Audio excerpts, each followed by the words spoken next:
and like for this child, their birth parents and their resource parents and other family members are pretty close, right? They have a close relationship. And then, say, the legal team is way out far. And then you also have them put lines. What are the strong positive connections, the weaker connections, or the stressed connections? So you have people spend time writing this piece out for themselves. We talk a little bit more about the role of what a team is and the importance of that.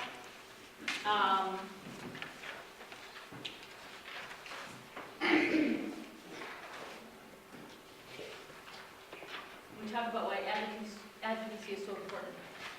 What I often say to folks also is it is possible that with your child's team, you are the most trauma-informed person on the team.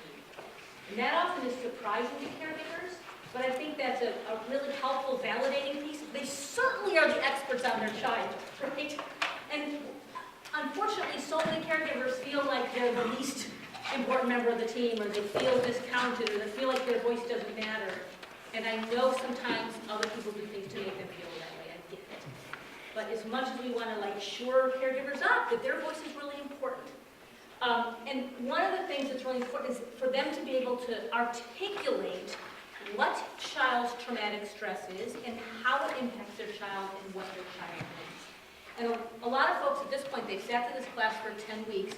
They know the information, but they haven't practiced getting the information out of their mouth. So this is where we spend a little bit of time around that. And we say, so I say, do whatever you need, guys. Write notes down for yourself, videotape me, whatever you want to try and get this in your head. But that this is what child traumatic stress is. And hopefully you can articulate to your child's team. Child traumatic stress is when a child's been exposed to trauma, it overwhelmed their ability to cope, and it impacted them. And it impacted their development, their emotions, their behavior, and their sense of attention. So you want everyone to leave that class being able to say this to people, that they can explain what child traumatic stress is. Then, as a result of child traumatic stress, children need these things. So people can use their own words, right? But they somehow are also able to articulate this when they need to use it. This is what all kids need. My kid needs this. And they could also come up with examples of some of these things. Their child. This one's always the most important. Unfortunately, sometimes our kids are in situations, right? In school situations, or daycare situations, or after-school situations, or other family members, and the adults are not in control of their own emotions. And we help people try and cope around that. So hopefully everyone's come up with what they're going to say, and then we have everyone break up into partners, and with a partner they practice. They pretend. So if I was doing this with Sarah, I would pretend, if I'm the participant, I pretend Sarah's a new team member, and I would communicate this information to Sarah, and then she would communicate back to me. So everyone does it in a pair. They do it back and forth and help them be able to talk through this. Does that make sense? People find this really helpful. It's a very tangible thing that they can walk away with. So, can you do that piece?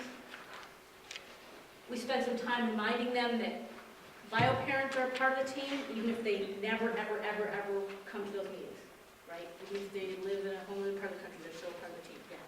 Do you ever bring back some of the self-care stuff when you're talking about the kids' stress and how stressful that is on them, and the birth parents piece with Jane and her addictions? Are you integrating that? Because it's good that it's in the beginning, but do you kind of come back and weave that into some of this as well? Yes, absolutely. And that's also part of it. Some things you, as your own instructor, there's things you're always going to bring up, and part of it's knowing your group. You might know people are struggling with certain things every single match. Absolutely. Then you have them work on their My Child worksheet a little bit more with these questions. Then you start talking about things like, when do you seek help? What are some times that you seek help? And especially those of you who are clinicians, you know all this stuff, and you can present it in your own way. But when do you seek help? When your child's really feeling helpless or hopeless. You talk about the importance of a trauma assessment. If you're working with an agency and someone is an expert on doing a trauma assessment, you could have them come talk during that class if you wanted to. You talk about the importance of that. some basics about treatment, some things to be aware of. Talk about medications and trauma, diagnosing and trauma, so all these things are things that come up. Then we do a role play, and we're going to do a really fast version of this role play. So I need 2 volunteers to come up to the front of the room. 2 people who feel extroverted right now on a Friday afternoon at 1:20 when you just ate a whole pile of lasagna. 2 people. Oh, fine. Great, thank you. All right, woohoo! Thank you, volunteers.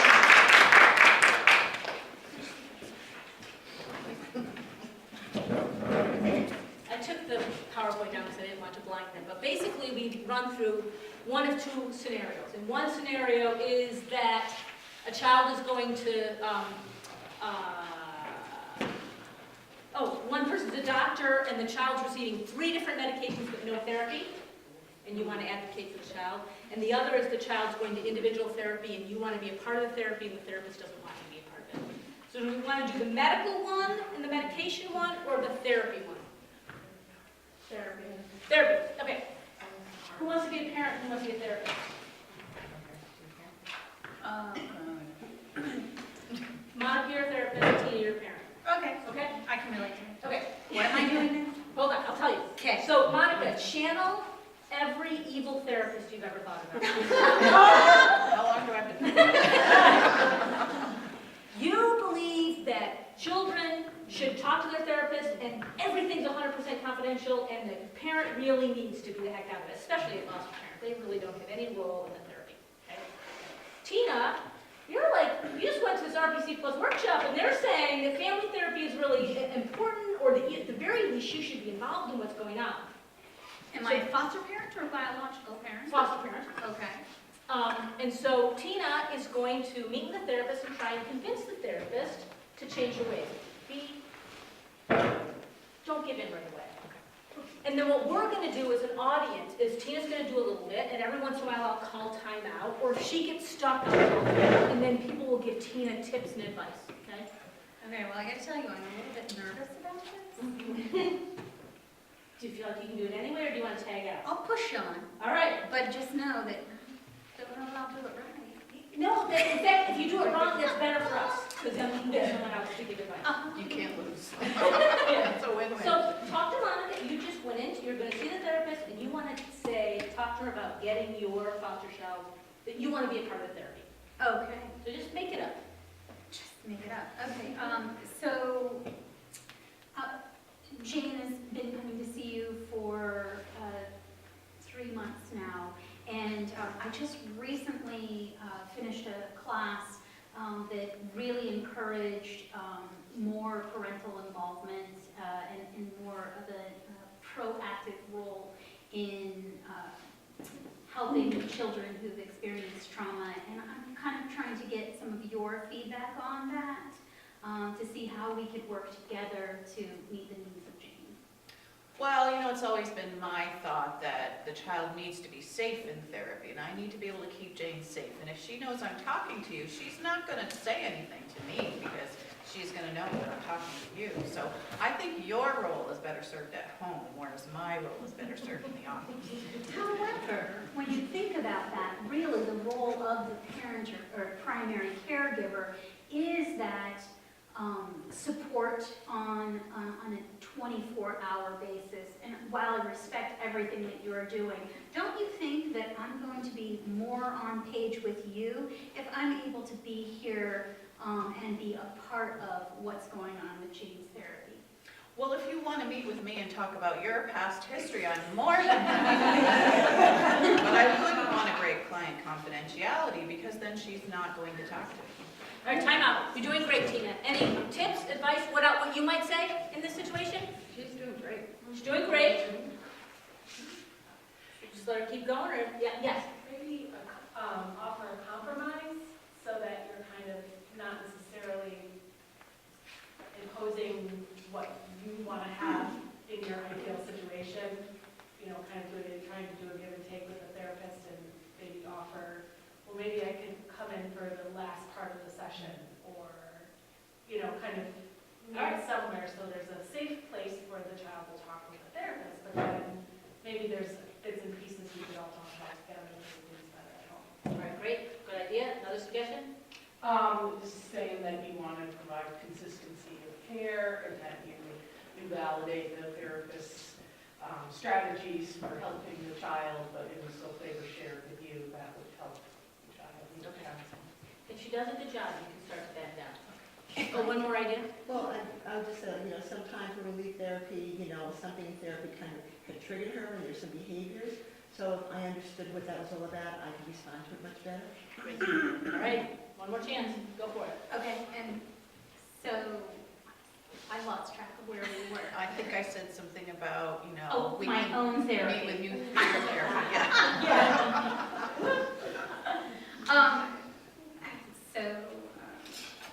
Well, while I appreciate that definitely my own life experiences are something that comes to the table when working to try to parent Jane, I really feel that it's better for her to see us as a team and working together rather than providing her an opportunity to possibly kind of share one story with you but a different story for me. So I feel like we need to be united in order to create that safe environment for her.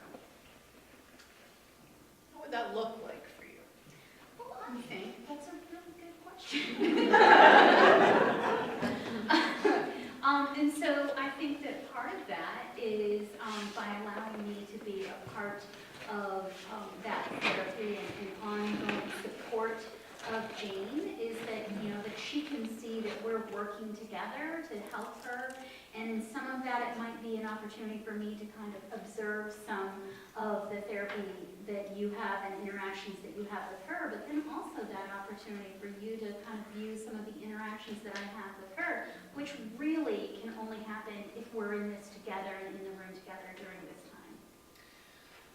Well, I think that you definitely have a point. How about if I meet with her, or we meet together, the three of us, for the first 15 minutes, and then I can meet with her after that? That sounds as if it's a good first step. I would think that it might be better if you wanted to have kind of a time before you have your individual time with her, and then maybe a close-up, so a wrap-up time where we're all together. So we could all meet together, you could process in the middle, and then at the end we can kind of have a wrap-up together, so that way, when we're heading home, I know where she is, and we're all on the same page, and I can support the work that you're doing as well. Well, I guess I could give you 5 minutes at the end to complete the session. All right, let's give her a round of applause. Nice job, nice job. So you can certainly make this longer if you want and put in some other points. And this can seem like a silly, insignificant thing to do, but every time a word came out of Tina's mouth, she was practicing advocating. Every time a person offers a suggestion, they're practicing advocating. It's really hard sometimes to get those words out of someone's mouth. So as many times as you can get people to say something about what they would do in the situation, you're helping them build that skill. So if there's time, then you also would do this, the other role play, which is a role play around the doctor and medication. So any thoughts about that, or anyone done that activity, and any observations, or is it pretty self-explanatory? I'm not, are you thinking that the doctor's prescribing medication but not doing therapy, or not advocating for therapy? That there is no therapy, they're not advocating for therapy. And you're, oh, the doctor's not advocating therapy? Or maybe it's a this is just a role, so maybe it's a psychiatrist, but the provider, the probably a psychiatrist is saying, they don't really need to go to therapy. Oh, they're It can fine. also be that schools are really pushing for medication to manage behaviors, and so that the school pushes for it, the doctors prescribe it, but there's no other follow-through that happens to go along And you with that. certainly could come up with another role play that's relevant. I mean, maybe an issue has come up in your class, and go ahead and take that very issue, have that actual caregiver come up and do the role play. So, yeah. Then, this is how we spend a little time talking about the resources in your community, and this can be a time to have people say, who are the trauma-informed therapists therapists in your community? Who are the trauma-informed pediatricians? And you can come up with a list. Just want to give a fair warning. I've done this, and most of the time it goes really well, but sometimes they're quickly, oh, not their therapist, they suck! You know, kind of. So you want to just be careful about that piece. You don't want to bash anybody, obviously, but just a word of caution about that activity. And then the final activity, so you're at the very end of the 10 weeks. This final activity has been incredibly powerful. And so what I do is I put each of these questions on a flip chart around the room. Folks write down their answers on individual sticky sheets to all of these questions in silence. And you're to talk to, no one's allowed to talk during this. And then you have people silently get up and walk around and read what everyone else wrote. And they don't know the person's name who wrote it.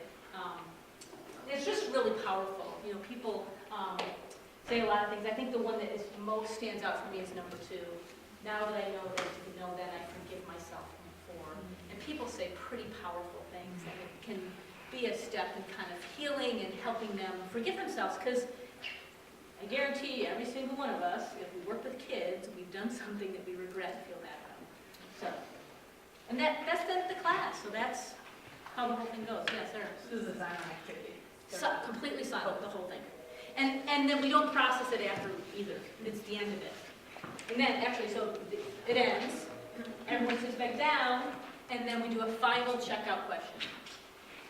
And again, you can change this if you want, but this one seems to work really well. We have everyone give a wish to everyone else as they leave. Like, I wish everyone courage, or whatever that means. So, questions, comments? When do we get to play? Right now. So, this is not official break time, but it might take a minute or two for you to get set up. So if you need to stand up and do something, go ahead. My lovely